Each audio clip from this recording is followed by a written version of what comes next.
it's all about Russell Westbrook. I agree with you right there. If Russell Westbrook plays point guard, Oklahoma City might win the whole thing because Oklahoma City's been long enough and has played together long enough. Their core pieces outside of Kendrick Perkins that they're going to be hard. They still have Harden. They have guys that can flat out score. Cephalosha's an elite defender. That team is built. That team did everything they were supposed to do. They made the playoffs. They lost in the first round. They went back. They lost again. They've gone through the process. If there's a team that has as much talent as Miami does, it's the Oklahoma City Thunder. I honestly, I'm telling you this before the playoffs even started. I had Oklahoma City going to the finals last year. Now, whether, when they lost to Dallas, I look at it, okay, it's two things. The Mavs had that fluke run. They got hot. They were shooting a lot of threes. They were making it. But it was also what you just said. Russell Westbrook. What were you doing in the playoffs? Like, does Russell Westbrook realize how many games he cost the Thunder in the playoffs? He realizes it. Of course he does. But it's not just Russell Westbrook. It's the coach sitting over there. It gets to a point where you call a timeout. You call a timeout, and you look at him, and you go, whatever you do, Kevin Durant got to touch the ball first. But here's the thing. You're talking about coaches. I agree with you right there because look at who their assistant coach is. Maurice Cheeks, a former point guard. You should know better. You need to counsel that young man. From because the 444 6 exactly. With Moses Malone, Dr. J. Yeah.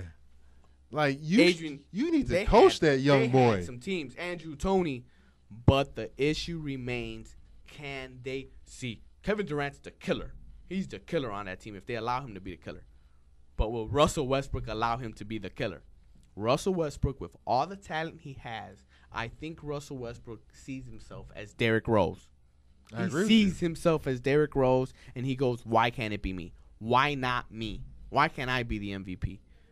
You know what, Russell? You have something that very rarely comes. If Russell Westbrook becomes Scottie Pippen, they will win 3 or 4 titles because Kevin Durant has elite talent. Elite talent.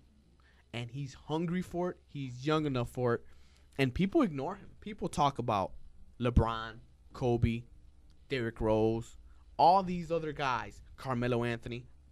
He's the last 2 years, he's won the scoring title, and he's gone through the process. He went through they were terrible in Seattle. I agree. He's done everything that he's had to do to propel this team. My NBA Finals would be my dream one, Oklahoma City, Chicago, because you would get the 2 best young stars going at it and 2 hungry players. And they're both real quiet. Nobody ever says how quiet and this is the whole thing. Durant and Rose are. Well, this is not the thing with the Durant and Rose. You can look at Westbrook and Rose.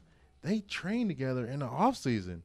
Like, a lot of people forget about that. With Kevin Love. With Kevin Love. These are the same 3 guys. They're in Los Angeles every year in the offseason working on their games to get better. Now, I have a question for you. Hypothetically speaking, let's say the Bulls want to do the amnesty on Carlos Boozer at the end of this year, and Kevin Love is there to be traded for. He might want out of Minnesota. If the Bulls are able to amnesty Carlos Boozer and Kevin Love is available, you grab Kevin Love in a heartbeat because you know you're getting rebounds in the paint, but plus you're getting points in the paint. And you're getting a very smart player. A lot of people don't realize this is the year a lot of these guys will have the options to re-sign, ask for trades, and do a lot of things. The Kevin Loves, the Russell Westbrooks, Derrick Rose, Michael Beasley, who averaged 18 last year for Minnesota. These guys are going to be looking to move. Nobody's staying. I'm sorry, Minnesota.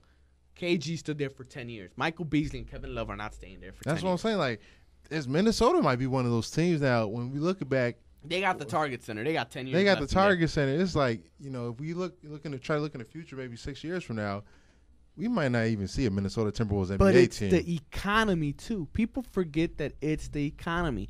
People would go see bad teams because they can afford it. I agree with you right there. If the economy turns around the next 3 or 4 years, you think they'll be having these problems again? They'll re-sign so quickly, it wouldn't even matter.